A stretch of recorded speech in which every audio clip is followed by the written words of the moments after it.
Welcome to Casback Watches. My name is Tim, and in this episode I analyze producer Michael. And before we get into the basics, little disclaimer as always, I will stick to the facts as they are on his YouTube channel, on his Instagram account and Wikipedia, okay? Michael Blakey, this is his real name, born in 1958 in London, UK. And his first job was the job of a dishwasher for the British Army in Berlin. And then he joined the music industry as a drummer. He played drums in a studio and for other musicians, and he was really fast in contact with some big names. He played, in fact, with Engelbert Humperdinck, Luther Vandross, Gloria Gaynor. We're talking about the 80s here. And Tears for Fears, and so on and so on. And later he became a producer and promoter for other artists. And then he worked together with really big names like Coolio, Mary J. Blige, No Doubt, Tupac, Glenn Campbell, Brian McKnight, Willie Nelson, Bob Marley, and so on and so on. And he has several platinum and golden records for his work as a producer. And in those years he founded several companies and he sold them later on. And I think this is the foundation for his fortune, for his wealth. Yeah.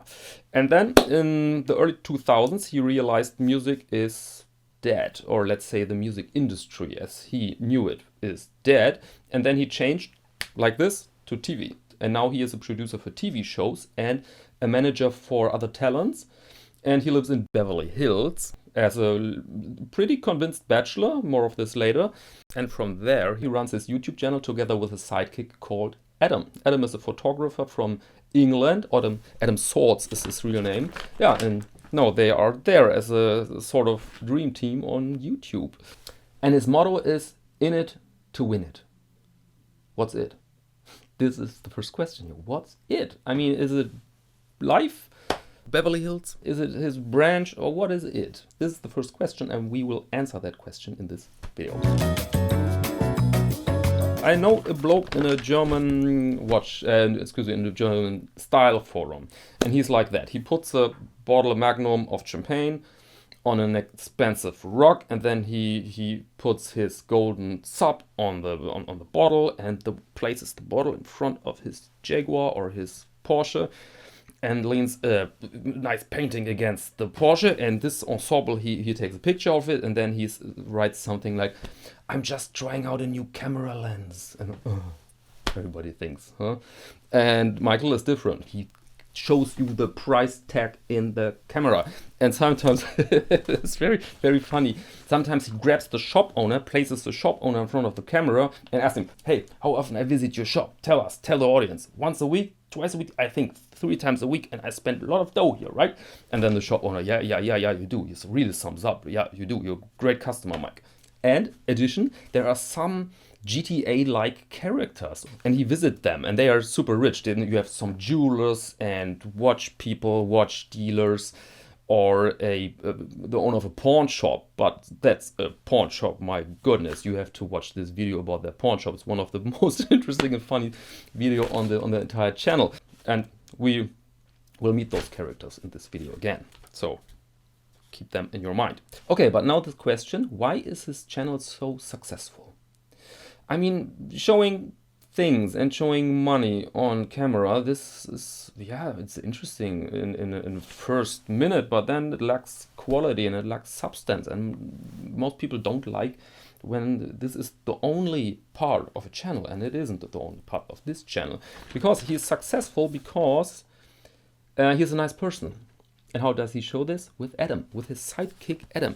You have this tension between the millionaire and Adam. Adam is broke, basically. He showed up in the first episode with the G-Shock on his wrist. And the audience hated that. And the audience told Michael buy him a proper watch. And Michael didn't, because I think he knows exactly the role of Adam. It's like a clown in a good sense. You know, those clowns who make jokes about the king. But no, not the nasty jokes, the good jokes. And the jokes give the opportunity to the king show himself as a human being, as a nice person. And this is exactly the role of Adam, showing the nice sides of producer Michael. And he has its nice sides, absolutely, I can assure you that. And this is very interesting to watch, this tension between the broke young Adam and the older producer Michael. So we have always tension, we have some sort of drama in it, and we are human beings, we want drama. The second reason is lack of distraction. There's nothing else than Michael, Adam, stuff, as Michael calls it, nothing more. Women? No, there are no women. Okay, sometimes as decoration, and Michael always buys the good decoration with different noses. Okay, I give you that, but women as individuals? No, decoration. And there's no food in it. I mean, even Eric Rivera from CRM Jewelers went crazy one time over a burger. But no burger here, no burger, no drinks. Michael doesn't drink. No family. I mean, he visited that house under the title My Next House. And then he made a tour through that house, and he talks half an hour, but not a single word about other people, about his wife or kids or friends, nothing. Very, very strange. No distraction at all, and there's no music, there's no literature, there is no art. If the pawn shop owner speaks a little bit about art, then Michael says, yeah, that's interesting, but it's not interesting for him, I think. Or for the character, at least for the character. And the lack of women, of course, in the comments, the people are speculating, is he gay? Or is he in a relationship with Adam? And he can do whatever he likes, but I don't think so. This is speculation. I think he's kind of exhausted. You know, he's over 60 years old. And, you know, those older gentlemen, sometimes they are exhausted. Michael was married, and I think he has kids, rumors. And maybe he went through nasty divorces and through nasty circumstances, and maybe he's happy now that he is out of that particular game. I mean, look at him when he embraces his decoration. No contact, please. No contact. So my speculation, I think he is out of that game, and he's really happy that he's out of that game. Okay, next reason for his success are his motivation videos. But this is so interesting, this topic, that we will keep this for a minute. I will talk about that precisely. But first, let's talk about...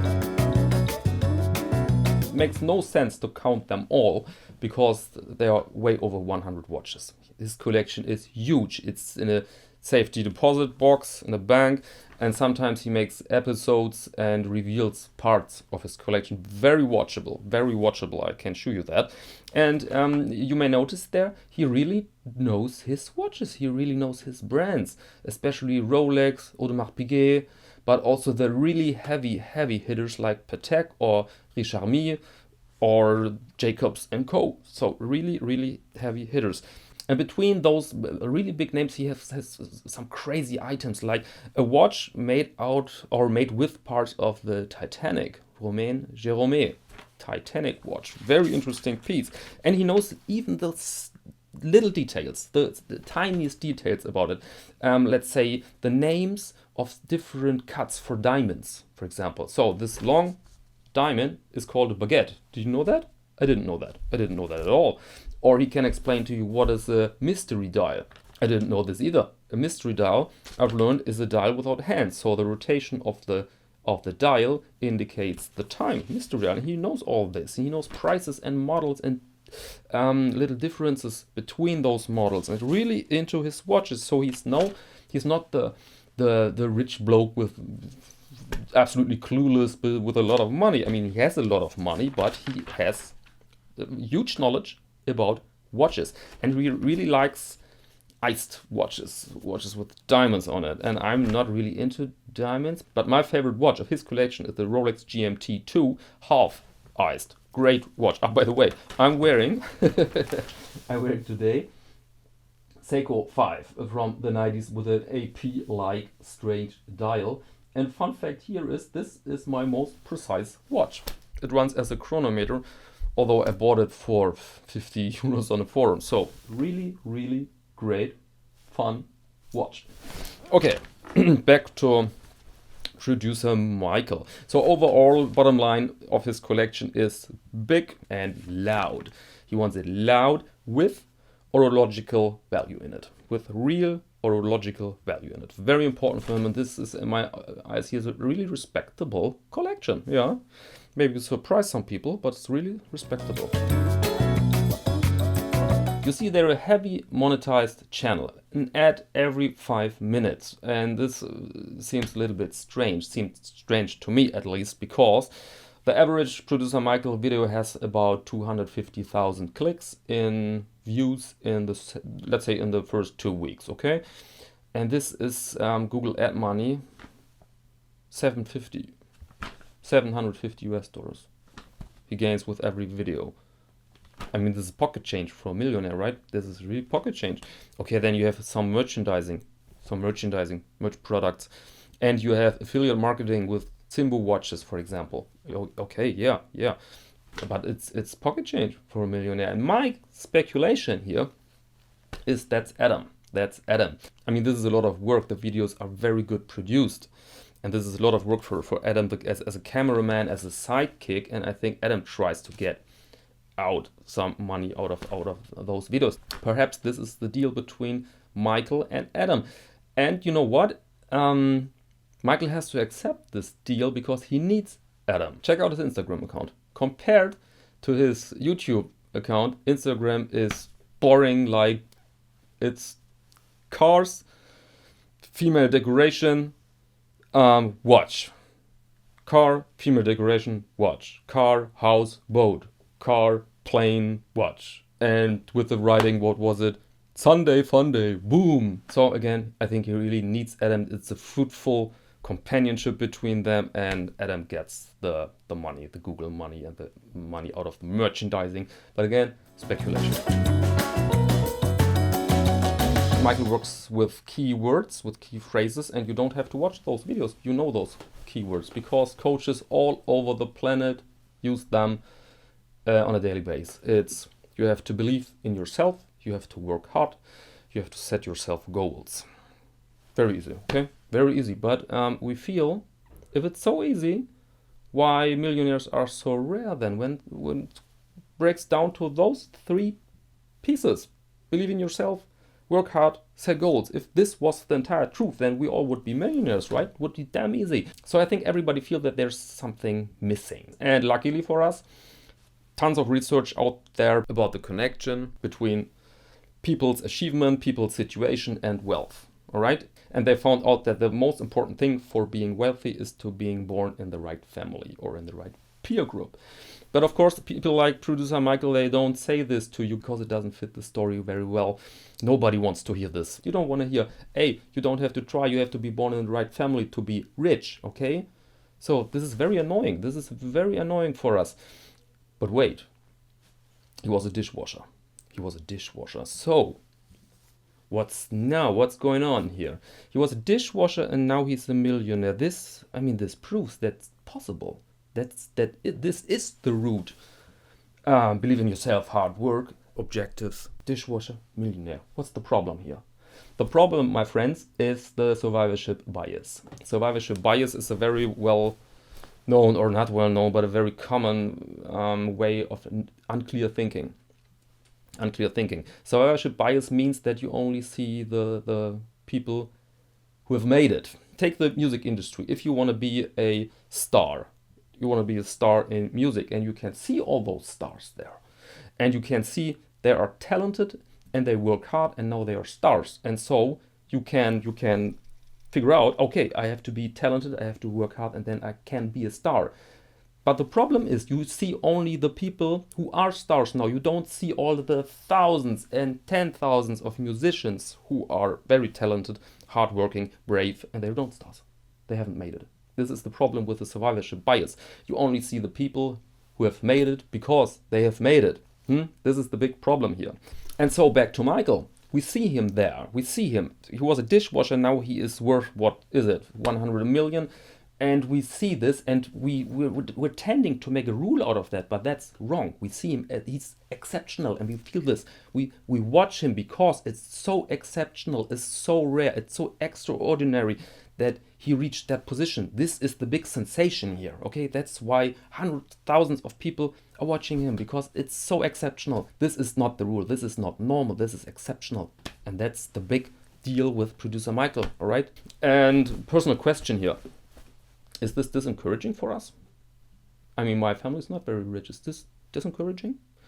And partly maybe, but not 100%, I think, because it adds one obstacle more in the game. That's all. So what you need is you have to believe in yourself. You have to work hard. You have to set goals. And you have to figure out your position in the race or your position on the map. And if you find your position really in a really bad corner or in a really bad position in the race, then you have to be extra clever, okay, to get out of this position, to get out of that corner. And so I think sometimes it's really good to be a dreamer, but it's even better to be an informed dreamer. What's the end of all this? What does he want? Does he want to make you jealous? Or does he want to make me jealous? And you know what? I don't think so. I don't think so. I think we're not in his calculation. We're his audience, but not more. And he gives us a strong clue what he really wants. In one video, he reports about a dialogue with another rich guy, and he said, I have some friends that make me feel really poor. And he reports about that guy, and he spent, what was it? 1.6 million for lighting. And then he reports, and my lighting system cost 50,000, only 50,000. And this is a really big problem for him then. And again, I have some friends that make me really feel really poor. And now we're back with those GTA San Andreas-like characters. Those Josie, Peter Secchi, Peter Marco, and the other fellas. And I think he sees himself in a strong competition with those people, with his peer group. And maybe we're talking about 12 people, and there's a very strong competition. One of those people can spend 1.6 million on a lighting, and Michael can only spend 50,000, but in front of an audience of several 100,000 people. Yeah, and no Josie, no Peter Secchi, no Peter Marco, your turn. What can you do? And so I think we're watching a game here between those characters, between those, let's say, 12 people. And that's the entire heart of his channel. In it to win it. You remember this was his motto. In it to win it. And I think it is Beverly Hills, 12 people, his peer group. And now the last question. This at the end is a race without an end. How he ever can win this? Why is he doing this? And my speculation here is mental disposition. I think the only thinkable reward for achievements for Michael is buying something. And this together with competition as a value itself. Competition without any reason, but it's a value itself. Be competitive. Reward yourself with nice things. And I think that's nearly all. That's nearly all of this channel. So we see a very focused and very pure character there, but we don't know, of course, if the character producer Michael matches the real person Michael Blakey 100%. I hardly doubt that. So I think we have to keep this in mind, right? So that's all about producer Michael. I hope you enjoyed this video. I hope you heard something interesting, and I hope it is an inspiration. I don't want to discourage people here, but as I said, I think dreaming is a great thing, but informed dreaming is way better. And so I leave it there. If you like my channel, please consider subscribing. And now let me thank you very much for your attention, and maybe until next time.